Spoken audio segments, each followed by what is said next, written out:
3 से 4 महीने का शटडाउन है बड़ौदा अनूप टेक पे 9 तारीख को।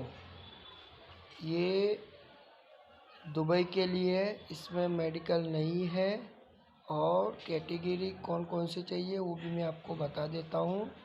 Helper, mason, wall painter, steel fixer, shuttering carpenter, rigger, GP approved on dock, QC inspector, QC engineer.